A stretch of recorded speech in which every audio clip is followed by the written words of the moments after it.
Ellis Blake was having regrets. Specifically, she was regretting the 6-foot-tall Monstera deliciosa she'd impulse bought 2 weeks ago during a treat-yourself moment that had clearly been a temporary lapse in judgment. Tell me where you're watching from, because today you'll discover that sometimes the best relationships start with terrible decisions, broken elevators, and a man who doesn't ask permission before solving your problems. Moving day had been going smoothly until 4:30 p.m. when the elevator broke. Everything was already upstairs in her new 7th-floor apartment except for one thing: the massive Monstera the movers refused to carry because it wasn't on the inventory list. She'd planned to take it up in the elevator. Except now there was no elevator for at least 2 hours. Ellis stood in the lobby, looking at the plant, then at the stairs, then back at the plant. The ceramic pot alone probably weighed 30 pounds. The plant added another 20. Her arms were already sore from directing movers all day. She was wearing an old college sweater that had a mysterious stain on the sleeve and yoga pants that had given up any pretense of elasticity. This plant cost $200. She could have bought a gym membership. Or therapy.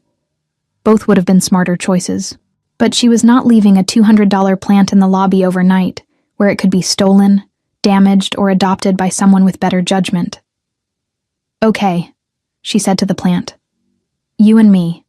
7 floors. I design functional living spaces for a living. I can carry you up 7 flights of stairs. This is fine. Everything is fine." The doorman, who'd witnessed this entire internal monologue spoken aloud, offered to help, but his shift had ended at 5 p.m., and union rules meant he couldn't stay.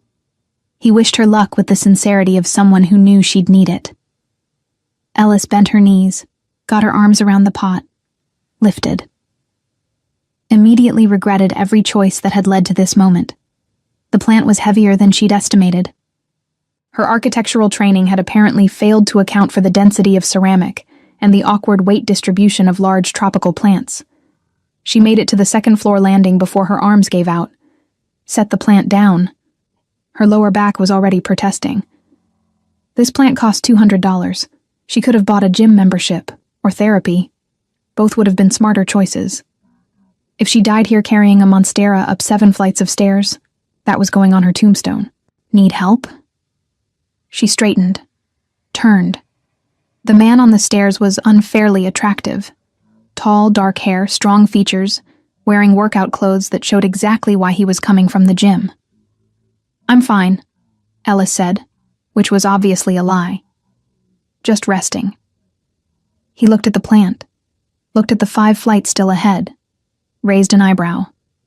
"You're carrying a 50-pound plant up 5 more flights in a sweater from 2015. You're not fine. It's vintage. It's from a college bookstore. I can see the logo." He was already picking up the plant like it weighed nothing. "Which floor?" 7, but I'm already doing it." She grabbed his gym bag before it got stolen, because apparently she was helpful like that, and followed him up the stairs, feeling like she should protest more, but also deeply relieved that her arms were no longer responsible for plant transportation. "I'm Ellis," she said to his back. "Blake. Ellis Blake. And I'm normally more capable than this. Luca Ferrara." He didn't sound winded at all, despite carrying a plant up 3 flights of stairs. "And I don't doubt your capability, but plants this size are a 2-person job. I literally design spaces for a living. I should have anticipated the logistics of plant-to-staircase transportation." "Architect? How did you said you design spaces, and you have that look. What look?" "The look of someone who spent 3 hours debating paint swatches for a room no one else will notice." She wanted to be offended, but he was completely right. She'd spent 4 hours last week debating between Swiss coffee and alabaster for her bedroom. They were nearly identical. She'd chosen Swiss coffee. They reached the 7th floor. Ellis's lungs were protesting the climb. Luca looked like he'd taken a casual stroll. 7C, she said, fumbling for her keys. She unlocked the door. He walked in without waiting for an invitation, which should have been presumptuous, but somehow felt natural. Carried the plant directly to the spot by the window where natural light was best. The exact spot she'd been planning to put it. How did you know? Monstera need indirect light. That corner gets morning sun through the neighboring building. Best spot in the apartment. He set the plant by the window. Perfect spot for light. Turned to face her. Thank you, she said. Really? I would have made it eventually, but probably would have thrown my back out. You would have made it, but this was faster. There was a moment of charged silence. Can I get you water? She asked. Water's fine. She found bottles in a kitchen box, handed him one. He noticed the architectural drawings on her table. Residential? He asked. Mostly. I work at Morrison and Klein. High-end residential, some commercial. Good firm. I'm Luca Ferrara, property development. I own buildings in the city. Ellis Blake, architecture. They talked easily. Her brownstone project, his Chelsea renovation, the pain of dealing with historic preservation boards. I should let you unpack, he said finally. Welcome to the building. I'm in 12A if you need anything. Penthouse? Penthouse. Of course you are. That small smile again. Have a good evening, Ellis. After he left, she stood in her apartment for a full minute, staring at the closed door. Then she texted Maya. Remember when you said use my feminine wiles? Neighbor just carried my plant up 6 flights of stairs while I followed him like a sweaty disaster. He lives in the penthouse. He's unfairly attractive. I'm pretty sure I made 0 good impressions. Maya's response. Or he thinks you're charming and this is fate. Details. I need details. Ellis looked at the plant in its perfect spot by the window. Looked at her boxes. Looked at her reflection in the dark window. Sweaty, disheveled, living her best life. This is fine, she told herself. Everything is completely fine. I definitely didn't just meet a hot neighbor while looking like I lost a fight with a moving truck. This is totally fine. It was not fine, but she was too tired to care. The next morning, Ellis woke up sore in muscles she'd forgotten existed. Carrying plant for 2 floors apparently used different muscle groups than her usual walk everywhere and call it exercise routine. She showered, dressed in actual professional clothes, black dress, heels, minimal jewelry, and grabbed her portfolio bag. First day working from the new apartment location meant different commute timing.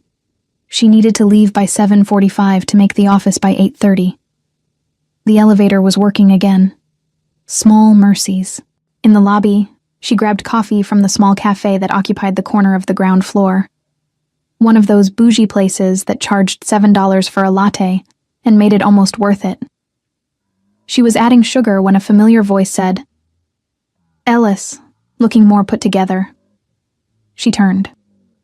Luca was there, also getting coffee, wearing dark jeans and a black Henley that should have been casual but looked expensive. His hair was slightly damp like he'd showered recently. He looked alert and put together in a way that Ellis deeply envied, given that she'd needed 15 minutes and concealer to look human. I clean up okay, she said, when I'm not wrestling plants. Clearly. He ordered an espresso, paid for both their drinks before she could argue. You didn't have to. I know. How's the apartment?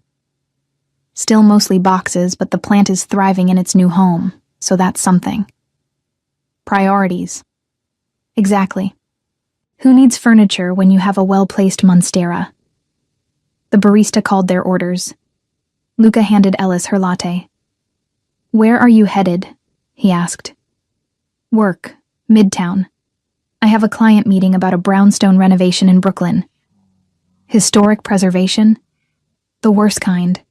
The owners want to gut the interior but keep the facade, which means dealing with landmarks preservation, structural engineers, and a budget that keeps getting smaller every time someone discovers original molding.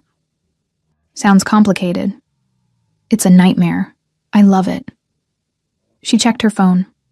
7:48. I should go. Train to catch. Have a good day, Ellis. There was something about the way he said her name, deliberate, like he was choosing to use it instead of defaulting to some generic term. She liked it more than she should after knowing him for 12 hours. The commute was smooth.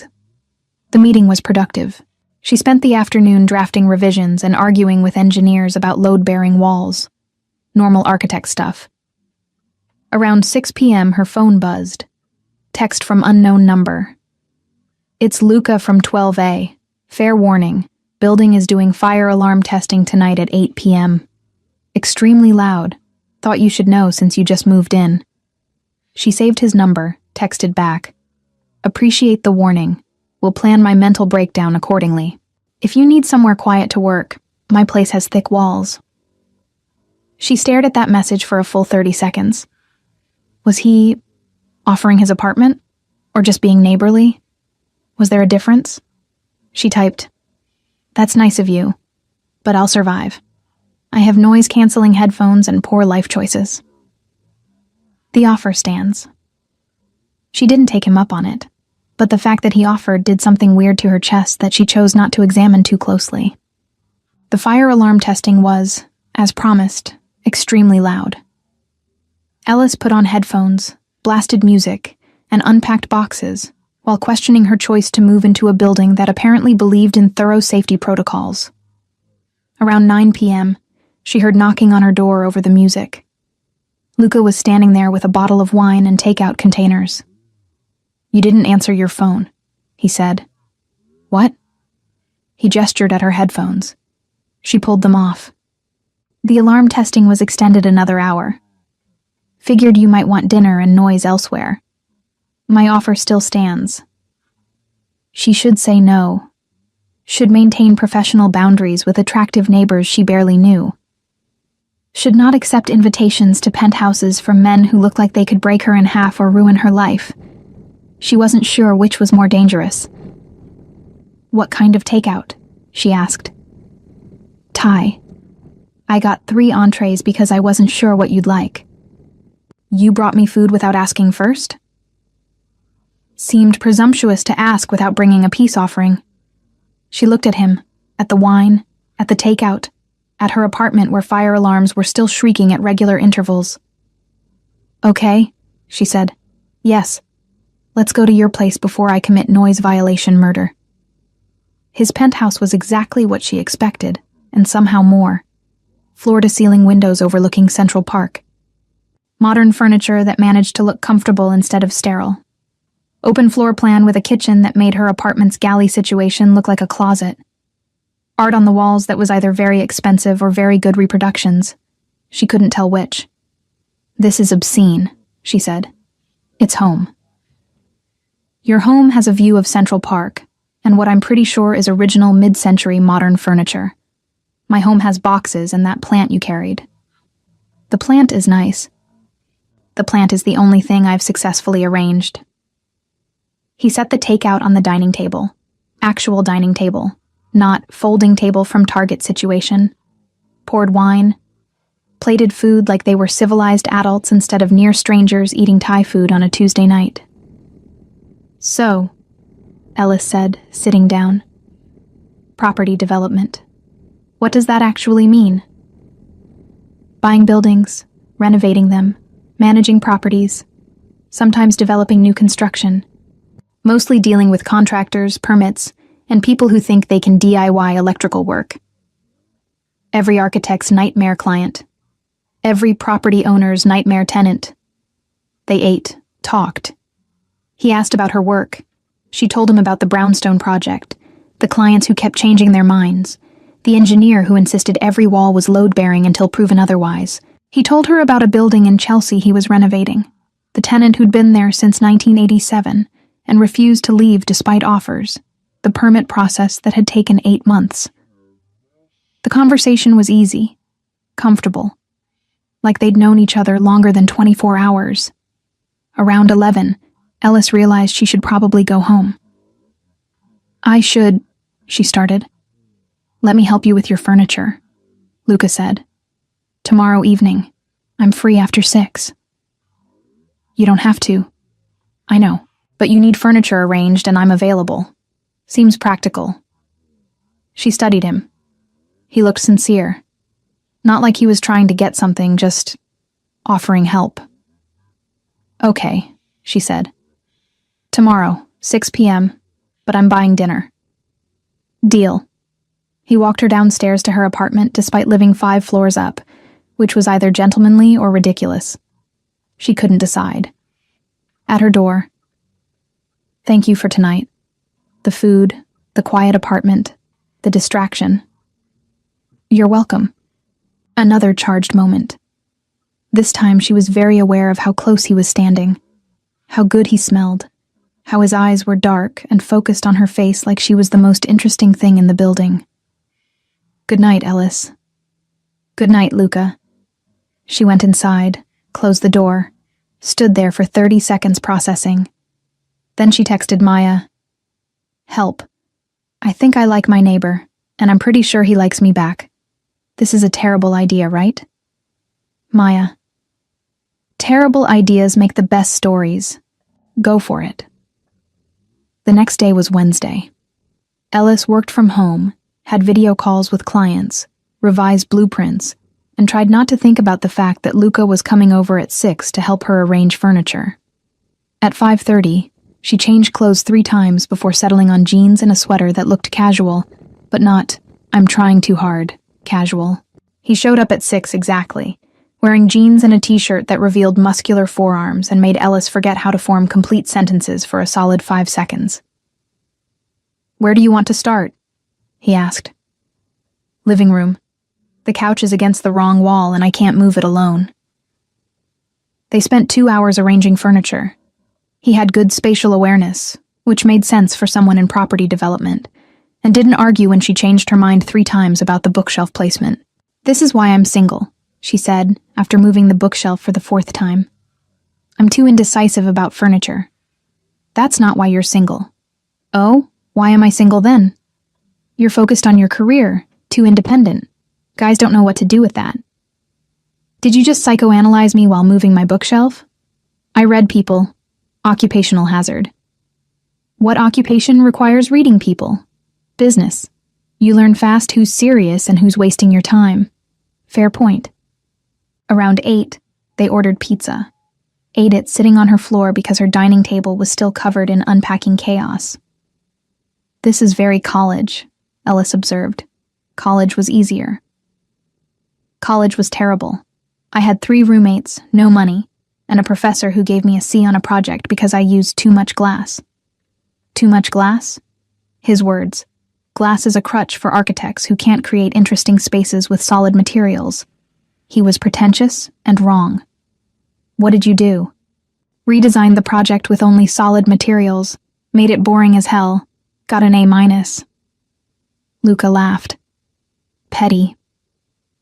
"Strategic." They talked until midnight, about college, about career paths, about living in New York. She learned he'd been in the city for 8 years, that he'd grown up in Chicago, that his family was still there. "Do you go back often?" she asked. "Often enough. We're close, but distance is good sometimes." "I get that. My parents are in Boston, academics. They still don't understand why I chose architecture over getting a PhD in something respectable." "Architecture is respectable." "Tell that to my mother, who has 3 doctorate degrees and thinks creative careers are charming hobbies." Ouch. "Yeah, we have a great relationship built on mutual judgment and disappointed expectations. Family's complicated." That's a diplomatic way of putting it. When he finally left, it was past midnight, and her apartment looked like an actual living space instead of a storage unit. "Thank you," she said at the door, "for all of this." "You're welcome. Same time tomorrow? We still need to tackle your bedroom." Her brain short-circuited briefly at the phrase, "tackle your bedroom," before she realized he meant furniture arrangement. "Tomorrow works," she managed. Thursday evening, he came back. They arranged her bedroom furniture, which involved her changing her mind about the bed placement 6 times, while he patiently moved a queen-size bed frame around like it weighed nothing. Ellis tried very hard not to notice his arms, the way his shoulders moved, the casual strength, failed completely. "You work out," she observed intelligently. Most days. It shows. He glanced at her. Small smile. Thank you. That wasn't a compliment. That was an observation. Felt like a compliment. Your ego doesn't need help. Neither does yours. Fair point. Saturday morning, Ellis hit the building gym with ambitious plans. Reality. She had no idea what she was doing. Luca was doing pull-ups in the corner, shirtless. Ellis's brain short-circuited. His back was all defined muscle, shoulders broad, arms pulling his weight up with effortless control. When he dropped down and turned around, his chest and abs were just as impressive. Functional strength, not gym vanity. He had a tattoo in Italian script along his ribs. He noticed her struggling with a weight machine. Came over, adjusted settings without asking. Try now. Perfect resistance. Show off. He walked her through different machines. Patient. His hands warm when adjusting her grip. Voice lower when explaining form. She tried to focus. Failed spectacularly. He was standing close. Smelled good even after his workout. And she was very aware of every point of contact when he corrected her positioning. You work out a lot, she observed brilliantly. Most days. Discipline thing. It shows. Small smile. Thank you. After an hour, probably 30 minutes actual exercise, 30 minutes distraction, he asked, Dinner? She blinked. What? You've been here 5 days. You probably haven't cooked yet. I know a place. This was a date. He was asking her on a date. Like, dinner? Is there another kind? Tonight? 7 p.m. Okay, yes. She went back to her apartment, immediately called Maya. He asked me to dinner. Finally, what are you wearing? I have no idea. Help. Emergency fashion consult needed. They FaceTimed for an hour. Ellis tried on 6 outfits, settled on a simple black dress that was nice enough for a date, but not, I'm trying too hard, nice. At 7 exactly, Luca knocked on her door. He was wearing dark jeans, black button-down, looking unfairly put together. Ready? He asked, as I'll ever be. The restaurant was in the West Village. Small, intimate. The kind of place that didn't need a sign because regulars knew where it was, and tourists would never find it. The exterior was understated brick, a single window with soft lighting inside, a door that looked like it might lead to someone's apartment instead of a restaurant. Inside was warmth. Exposed brick walls, wooden tables with candles, soft Italian music playing. Maybe 20 tables total, half of them occupied despite it being 7:30 on a Saturday. The owner, elderly Italian man, probably 70, greeted Luca by name, embraced him like family, led them to a table in the back corner that had privacy and perfect lighting. Luca, troppo tempo. Too long. Lo so, Sal. Sono stato impegnato. I know, I've been busy. They spoke rapid Italian for 30 seconds. Sal glanced at Ellis, smiled knowingly, said something that made Luca shake his head but smile. Ellis, Luca said, switching to English. This is Salvatore. He owns the place. Sal, this is Ellis Blake. Salvatore took her hand, kissed it with old-world charm. Beautiful. Finally, he brings someone worth bringing. Sal, Luca warned. I speak truth. You bring business associates, boring people. This one has kind eyes. I approve. He disappeared toward the kitchen, leaving them alone at their corner table. You're a regular, Ellis observed, sitting down. I appreciate good food. And privacy? That too. Should I be concerned that you have a corner table at an Italian restaurant where the owner greets you by name? Would it matter if you were? Probably not at this point. I'm already here. He smiled. Honest. I like that. A waitress appeared. Young, efficient, clearly knew Luca. Wine appeared without him ordering. Red, expensive-looking bottle, 2 glasses. You have a usual wine, Ellis said. Sal knows what I like. This is either very romantic or very mob movie. I can't decide which. Can it be both? That's a concerning answer. He poured wine for both of them. To new beginnings. She clinked glasses. To terrible decisions that might work out. That's optimistic. I'm an optimist disguised as a cynic. It's my brand. The wine was incredible. Ellis wasn't a wine person. She usually ordered whatever was on sale. But this was smooth, rich, the kind of wine that made you understand why people spent money on it. This is really good, she admitted. Sal has excellent taste. Or you do. I learned from Sal. Menus appeared. Ellis opened hers, saw it was entirely in Italian. I can't read this, she said. Do you trust me? Surprisingly, yes. Which is either good judgment or terrible judgment. We'll find out. He ordered in Italian. Several things. She had no idea what. The waitress nodded, disappeared. Did you just order for both of us? Yes. Is that a problem? Most men asking permission first is a problem. You just doing it is somehow fine. I'm concerned about my standards. Your standards are excellent. You're here with me. That's circular logic. That's confidence. Food started appearing. First course. Some kind of pasta and light sauce that was probably illegal in several countries because nothing should taste that good. Oh my God, Ellis said after the first bite. Good? This is insane. What is this? Cacio e pepe, cheese and pepper. Simple but perfect when done right. She took another bite. If I could marry this pasta, I would. Sorry, you're being replaced. Understandable. Sal's cacio e pepe is legendary. They ate, talked. He asked about her work. She told him about the brownstone project, the clients who kept changing their minds about bathroom tile. They've looked at 47 different tiles, she said. 47. They all look the same. I've lost the ability to see color. What did you recommend? The first one I showed them. They'll eventually come back to it after looking at 200 more options. Cynical. Experienced.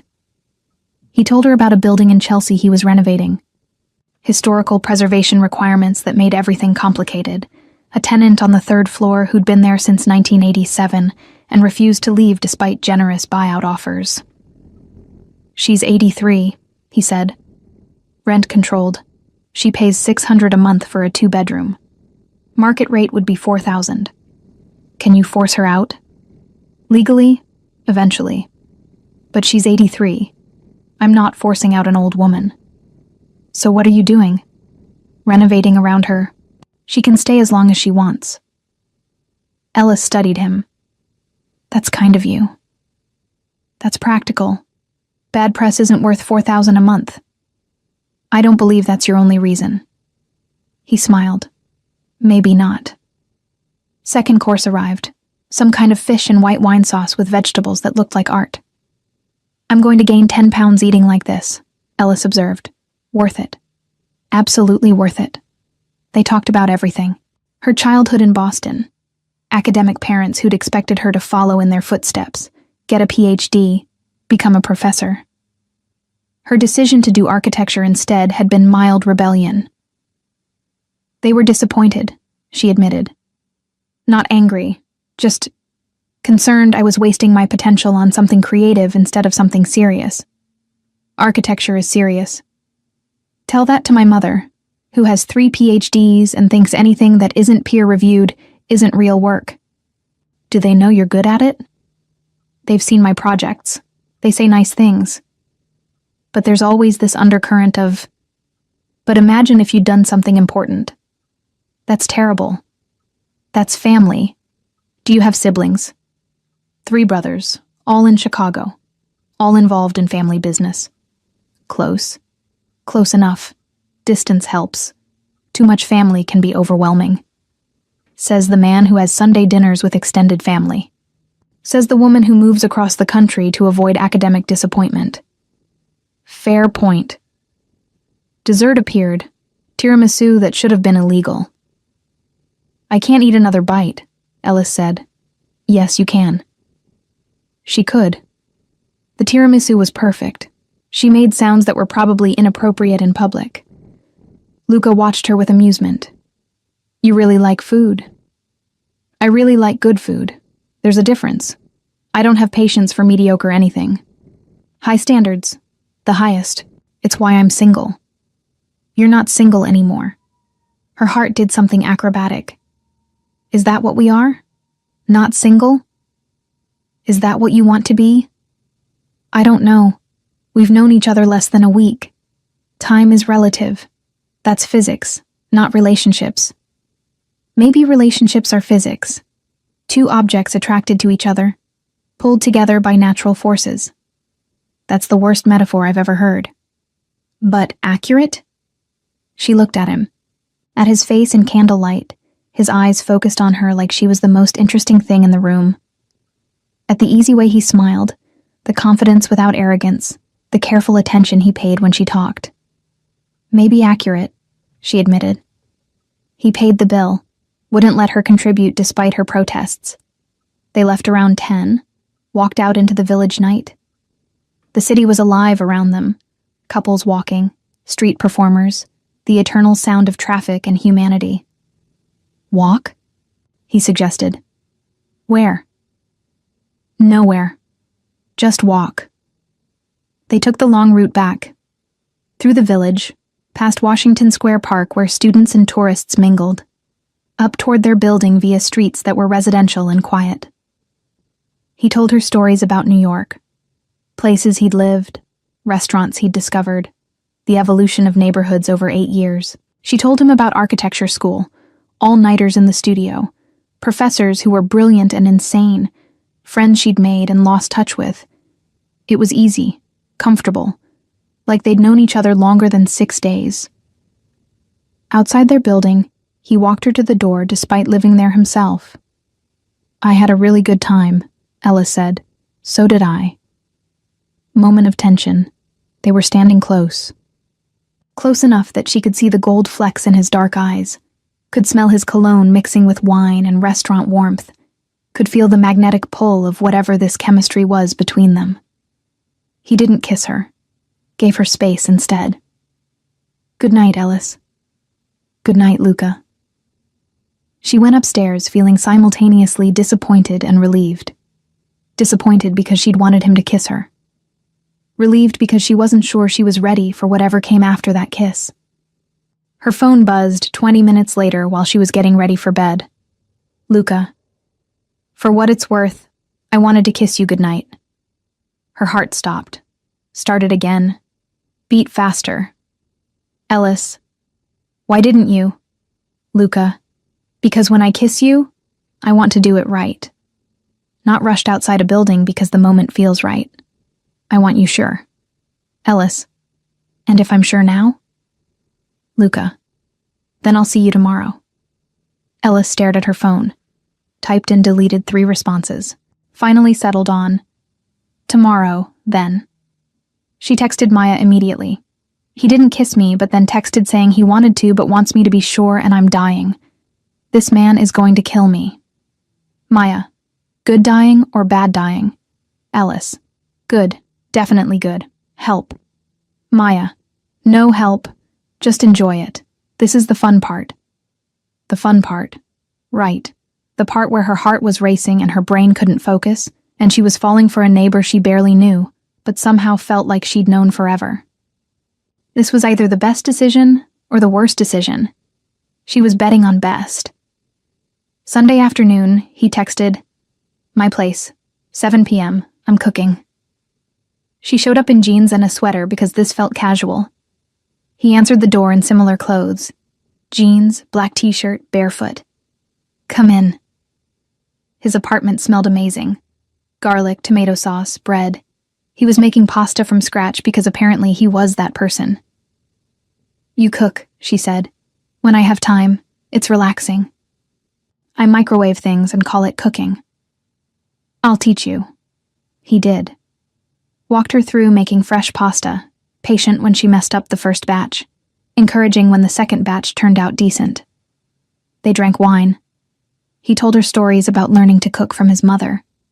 She told him about the time she'd set off the fire alarm making toast in college. After dinner, they moved to his balcony. The view was absurd. Central Park spread out below them, city lights everywhere, the kind of vista that reminded her why people paid absurd rent to live in Manhattan. "I could never leave this view," she said. "It's just a view," says the person who has it. He was standing close, not touching, but close enough that she could feel the warmth of him, smell his cologne, see the way city lights reflected in his eyes. "Ellis." "Yes? I'm going to kiss you now. If that's not what you want, tell me." Her breath caught. "It's what I want." He cupped her face gently, gave her time to change her mind, then kissed her. It was slow, deliberate, the kind of kiss that felt like a promise instead of a question. She responded immediately, hands finding his chest, feeling his heartbeat under her palms. He pulled back after a moment, forehead against hers, both of them breathing harder. "That was..." she started. "Yeah." They went back inside. He poured more wine with hands that weren't quite steady. She sat on his couch, hyper-aware of every nerve ending. "So," she said intelligently. "So." He sat next to her, not touching, but close. "I like you," he said, in case that wasn't clear. It was moderately clear. The kiss was a hint. "I wanted to be obvious." Mission accomplished. He smiled, reached out, tucked hair behind her ear. "What do you want, Ellis?" "Honestly, I'm terrified. You're my neighbor. This could get complicated." "It's already complicated." "Fair point." She looked at him, at his face that was too handsome for her sanity. "I want to see where this goes. If that's what you want." "That's exactly what I want." He kissed her again, deeper this time, hungrier. She responded in kind, hands in his hair, pulling him closer. They moved to his bedroom without discussing it. Clothes came off between kisses. He was careful, attentive, checking in with her. She was confident, responsive, done with overthinking. The chemistry was explosive. Afterward, they lay tangled in his sheets, her head on his chest, his hand tracing patterns on her shoulder. "That was..." she started. "Yeah," he agreed. "So we're doing this? Whatever this is, we're doing this." She smiled against his chest. "Okay, good." They fell asleep like that, her in his bed, him holding her like she might disappear. Like this thing between them was already more than either of them had planned. The next few weeks fell into an easy rhythm. Morning coffee together, evenings at his place or hers. Her co-workers noticed the glow. She was happy. Until week 5, when Luca told her he was leaving. They were at his place on a Thursday when his phone rang. He took the call in his study, came back different. "I need to tell you something," he said, sitting beside her. Her stomach dropped. "Okay." "I'm leaving New York in 6 weeks. Moving back to Chicago." "What? Why?" "Business. I've been here 8 years establishing territory. Now I'm being called back to take a bigger role." "Territory?" She caught the word. "What kind of business uses territory?" He looked at her, making a decision. "My family doesn't do traditional real estate. We run an organization, 3 generations in Chicago. I was sent here to establish presence. Now I'm being called back." She stood, needed space. "You're in the Mafia?" "Yes." She walked to the window, tried to process. "So you're leaving and that's it?" "I didn't plan this, meeting you, feeling this way. But leaving was always the plan." "Yes. I need to go." She left, went to her apartment, called Maya and explained everything. "Do you care?" Maya asked. "About the Mafia thing?" "No, but I care that he's leaving." Ellis didn't text him that night, or the next day. Gave herself space to think, to feel, to figure out what she actually wanted. On day 3, her phone buzzed. "Luca, I miss you. Can we talk?" She stared at the message for 5 minutes, then texted back, "My place, Tonight. He showed up at 7. She let him in. They stood in her living room, the room he'd helped her arrange, and looked at each other. "I've been thinking," she said. "And? I don't care about your family business. I probably should, but I don't. You've been good to me. That's what matters." Relief crossed his face. "Ellis, but you're leaving. I am. So where does that leave us?" He crossed to her, took her hands. "Come with me." She blinked. "What?" "To Chicago. Come with me." "Luca, I have a job, a career I've built. My entire life is here. You could have a life in Chicago, transfer firms, go independent. The city has architecture. You're asking me to uproot my entire existence for a relationship that's 6 weeks old. I'm asking you to take a chance on something real. This is real, Ellis. You feel it too." She did. God help her, she did. "What if it doesn't work?" she asked. "What if we get there and fall apart? What if we don't try and spend the rest of our lives wondering what could have been?" "That's not a real answer. It's the only one I have. I can't promise perfect, but I can promise real. This thing between us? It's real. And I'm not ready to let it go." She wanted to say yes, wanted to be brave enough to jump, but the fear was paralyzing. "I need time," she said. "To think, to figure out if I can do this." "How much time?" "I don't know." "You leave in 5 weeks?" "Yes." "Then I have 5 weeks." He nodded. "Understood. Can I stay? Tonight?" She should say no, should maintain distance, should protect herself. Yes. They didn't have sex, just lay in her bed holding each other, both knowing the clock was ticking, neither knowing how to stop it. Over the next 3 weeks they stayed together, both knowing the end date was approaching, both trying to make the most of the time they had left. She met Marco, Luca's second in command, the man who handled operations. They had lunch in the West Village. Marco was professional, polite, and clearly approved of Ellis. "Boss doesn't bring women around," Marco said after Luca stepped away to take a call. "You're special." "Boss?" Ellis asked. "What we call him. Don't read into titles." But she did. Started understanding the scope of what Luca actually did. The organization he ran. The responsibility he carried. "You're really moving?" Marco asked. "I haven't decided yet. For what it's worth. I've known him 8 years. Never seen him like this. You matter to him." She started researching Chicago, architecture firms, cost of living, neighborhoods, stalking the city online like she was planning a vacation instead of a complete life overhaul. Maya noticed. "You're really considering this." "I think I am." "That's brave. That's insane." Sometimes they're the same thing. Week 8, 2 weeks before the move, Ellis called her parents. "I might be moving to Chicago," she said on video call. Her mother's face did something complicated. "For a man you've known 2 months? For a life I want. He's part of it." "What about your career?" her father asked. "Chicago has architecture. I can freelance, or find a new firm. I've been looking." Her mother was quiet. Then, "Are you happy?" "Really happy, Mom." "Then we support you. But we reserve the right to worry. I wouldn't expect anything else." Week 9, 1 week before the move, Ellis made her decision. They were at his place. He was packing. She was helping. Both of them careful not to talk about the deadline approaching. "Luca," she said. He looked up from the box he was taping. "I'm coming with you." He went very still. "What?" "To Chicago. I'm coming. I'm terrified, and this is probably insane, but I love you and I'd regret not trying."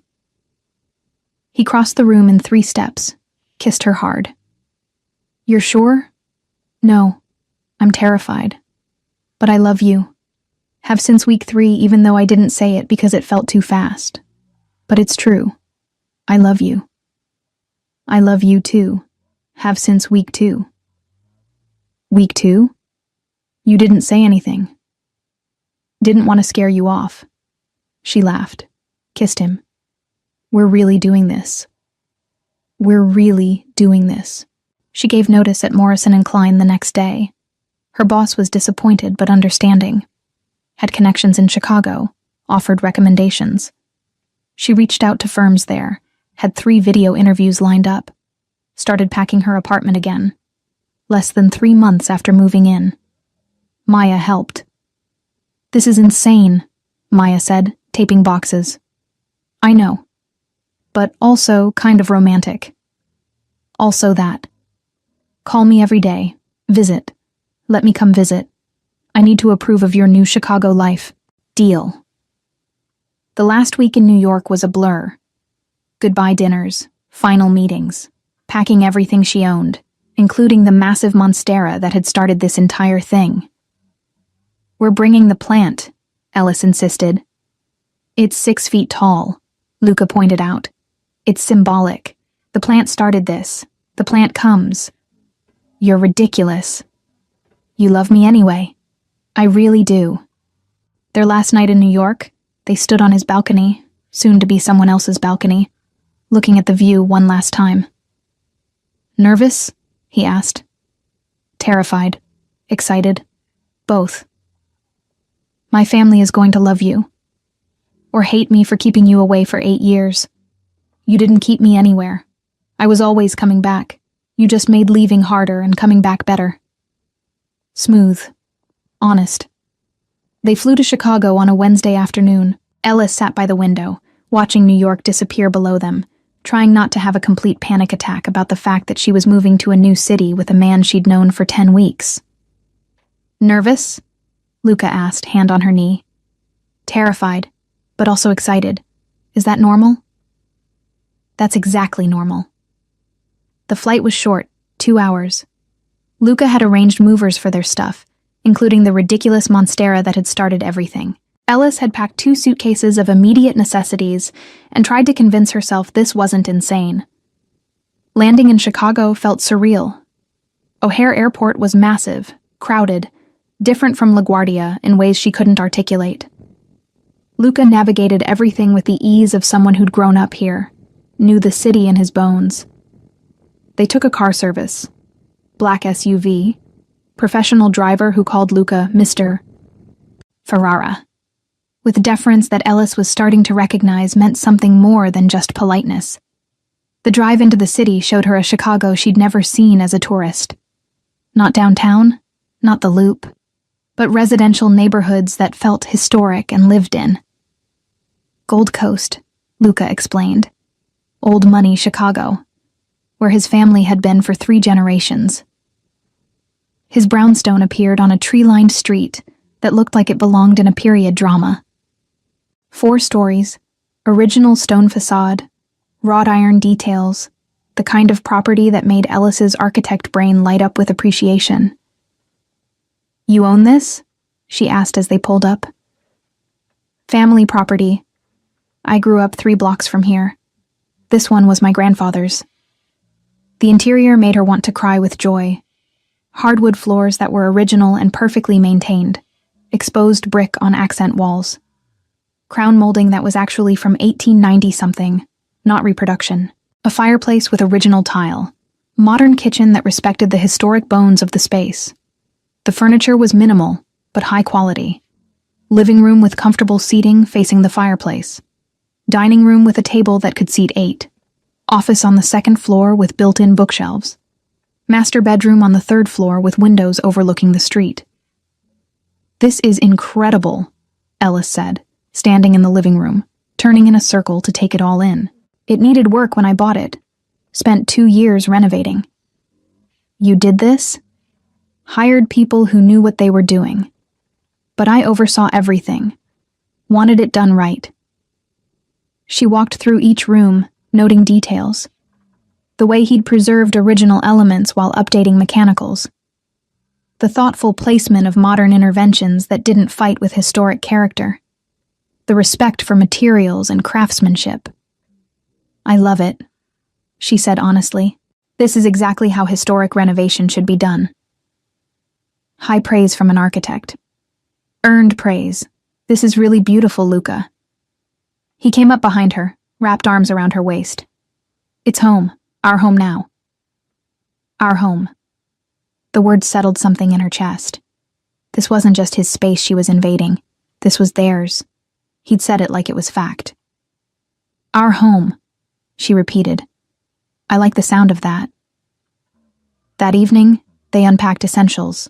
Ellis hung clothes in the closet that was now half hers, set up her laptop in the office space he'd cleared for her, arranged toiletries in the bathroom that had double sinks and a clawfoot tub she was definitely using later.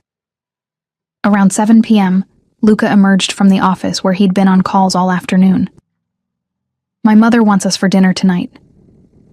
Ellis's stomach dropped. Tonight? Like now tonight? 7:30. We have time. I just moved here. I'm not ready to meet your family. You're as ready as you'll ever be. And my mother won't take no for an answer. What if they hate me? He pulled her close. They won't hate you. They'll love you because I love you. But even if they hated you, which they won't, it wouldn't change anything. You say that now. I say that always. You're mine, Ellis. They'll accept that. The possessive "you're mine" should have been a red flag. Instead, it made her feel secure. They arrived at his parents' house at 7:30 exactly. The house was 10 minutes away in the same neighborhood, massive Victorian, probably 6,000 square feet, the kind of property that screamed old money Chicago. This is where you grew up? Ellis asked, staring up at it. This is where I had dinner every Sunday for 18 years. It's enormous. It's family. The door opened before they knocked. A woman in her 60s, beautiful, perfectly styled, warm smile appeared. Luca! She pulled him into a hug, then turned to Ellis. And you must be Ellis. I've heard so much about you. All good things, I hope. He hasn't stopped talking about you since he met you. Come in, come in. Maria Ferrara was exactly what Ellis expected, and somehow more. Warm without being overwhelming, elegant without being cold. Clearly the matriarch who ran this family with love and occasional steel. The house interior was traditional.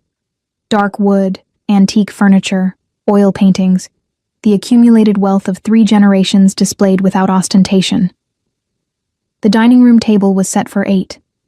Vincent Ferrara appeared. Luca's father, 60-something, commanding presence. The kind of man who'd clearly run things for decades and was used to being obeyed. So, this is Ellis, he said, shaking her hand with a grip that was firm but not aggressive. My son speaks highly of you. I hope I live up to expectations. Time will tell. 3 brothers appeared. She learned names quickly. Marco, the eldest, already married with kids. Antonio, middle, engaged. Giovanni, youngest, still single. They were variations on Luca. Same coloring, similar features, different energies. Dinner was formal but warm. Maria had cooked everything herself. Multiple courses, Italian dishes that made Ellis understand where Luca had learned to appreciate food. Everyone talked over each other, switched between English and Italian, asked Ellis a million questions about architecture, about New York, about her plans in Chicago. So you're the architect who convinced Luca to come home, Vincent said during the main course. I didn't convince him, Ellis said carefully, aware she was being evaluated. He was already coming. I just came along. Vincent smiled, small, approving. You convinced him. He's been dragging his feet about returning for months. Then he meets you and suddenly he can't wait to get back to Chicago. Ellis glanced at Luca. He shrugged, smiled, didn't deny it. Family's been waiting 8 years for him to return, Vincent continued. You made it happen. For that, we're grateful. Maria reached over, squeezed Ellis's hand. We're happy you're here. Both of you. The evening lasted until 11. By the end, Ellis's head was spinning with names, stories, family dynamics she was only beginning to understand. But she also felt welcomed, accepted, like she'd passed some invisible test. In the car back to the brownstone, she collapsed against Luca. That was intense. That was family. Too much? No. Just a lot. Good a lot. Your mother is wonderful. Your father is terrifying in a good way. Your brothers are charming and exhausting. Accurate assessment. Do they know about what you do? They're part of it. Family business means family business. Right. The organization. The thing they still needed to figure out how to navigate. We'll talk about that tomorrow, Luca said, reading her mind. Tonight, let's just be happy we're home. Home, Chicago, their brownstone, their new life. Okay, she agreed. Happy sounds good.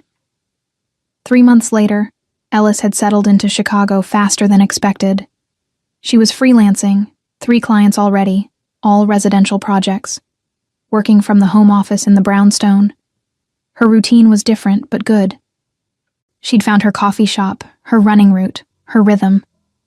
Maya had visited twice, approved of everything. One Saturday morning, she was working on designs at the dining table. Luca came down wearing sweatpants and an old t-shirt, coffee in hand. He stood in the doorway watching her. What? She asked, noticing. Just thinking about that first day. You with that ridiculous plant. Best impulse purchase I ever made. The plant? The apartment. Which led to meeting you. Which led to Chicago. Which led to here. He crossed to her. Kissed her. Want to get another plant? Christen the new place? Only if you're carrying it. Deal. They went to a nursery in Lincoln Park. Found another monstera. Smaller than the original, but still substantial. Luca carried it without complaint, while Ellis picked out 3 additional plants. Back at the brownstone, arranging plants in the living room, it felt like home. Like this life they were building was real and solid and theirs. I love you, she said. I love you too. No regrets? About you? Never. About the plant collection you're building? Ask me in 6 months. She laughed, kissed him, felt grateful for broken elevators, terrible timing, and a man who'd helped without being asked. Sometimes the best relationships started with terrible decisions, giant plants, and taking chances on things that seemed too fast, too risky, too complicated. Sometimes they worked out anyway. Subscribe for more Mafia romance stories. Join our members area for exclusive content. Hit that notification bell so you never miss an upload.